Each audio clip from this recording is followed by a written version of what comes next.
The church was quiet, except for the rain hammering the roof. My mother's eyes locked onto mine, cold and sharp. "You're dead to us too," she said, her voice echoing in the hall. I stayed still, letting the words sink in. Around us, relatives exchanged uncomfortable glances, unsure if they should intervene. My younger sister smirked, clearly enjoying the moment, while cousins whispered behind their hands. I remembered my father's private words months ago. One day, he had said, "You'll understand. Don't fight her now. Just wait. Your time will come." I had kept those words close, knowing he had left something behind, a way to protect me from my mother's endless favoritism and manipulation. I didn't respond immediately. Instead, I watched her rage, the words rolling off her tongue like knives. Everyone expected me to break down, argue, or beg. But I had learned the power of patience and silence. I simply smiled faintly and whispered under my breath, "Got your last wish."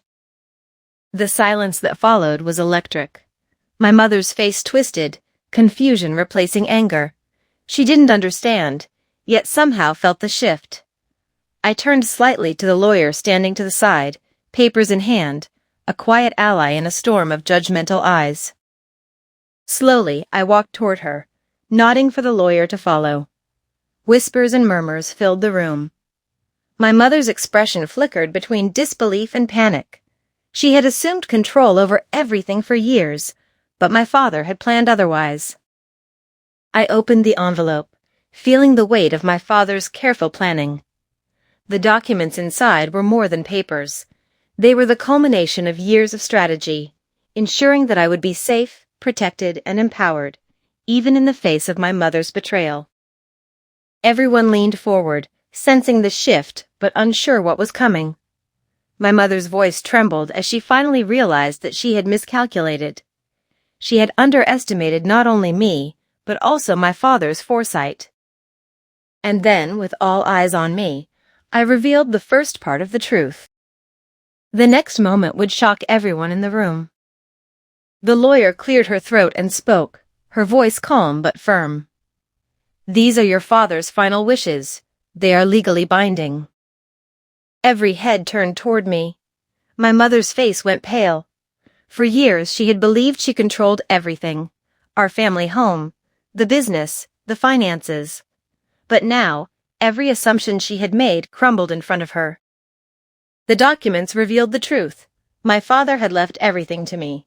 The house, the business, investments, everything she thought was hers had been carefully redirected. He had also set up a trust to secure my future, one that could not be contested. You can't," my mother sputtered, voice trembling. "This is impossible." I stayed calm.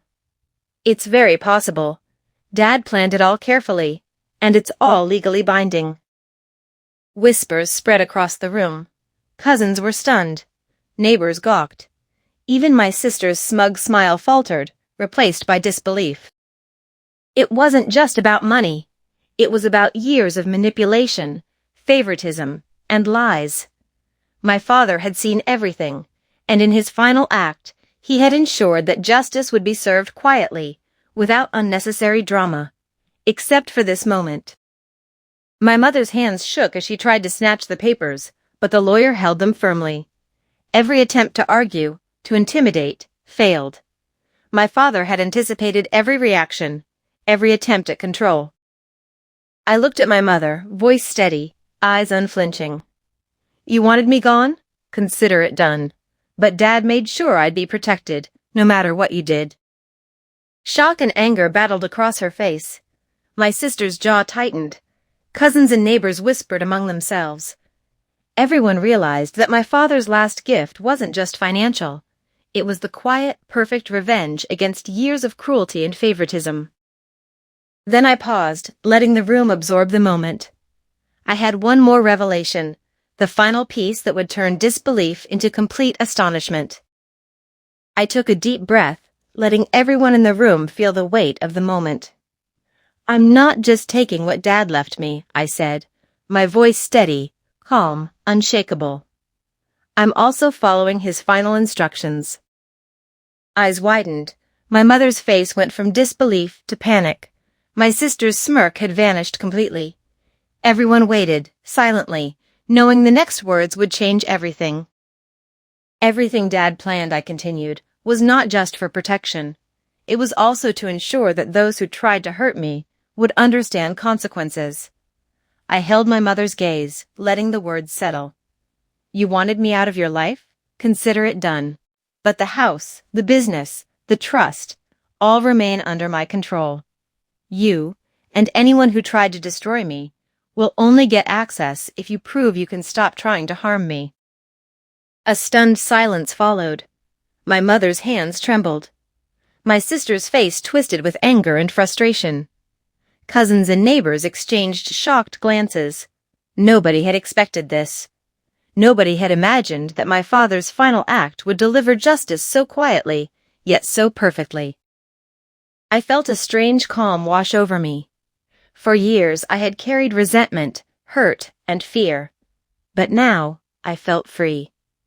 Freedom not just from my mother's cruelty, but from the weight of living under her shadow. I turned to the room, voice still steady. Dad wanted this to be quiet, no shouting, no drama, just truth. And now the truth is clear. Mom tried to speak, to protest, to manipulate, but the lawyer gently shook her head. The room understood. There was nothing left to argue. My father had thought of everything, and now his plan had unfolded exactly as he intended.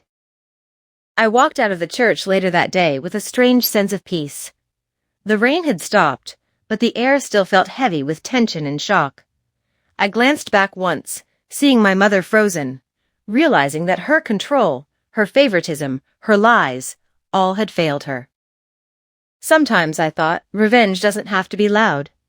Sometimes it's the quiet, calculated moves, the ones no one sees coming, that hit the hardest. And today, for the first time in years, I understood the full meaning of my father's words. Patience, timing, and truth are more powerful than anger ever could be. That day, I realized something else too. Justice isn't always about punishment. It's about clarity, closure, and finally being free from the people who never wished you well. And in that moment, I was free.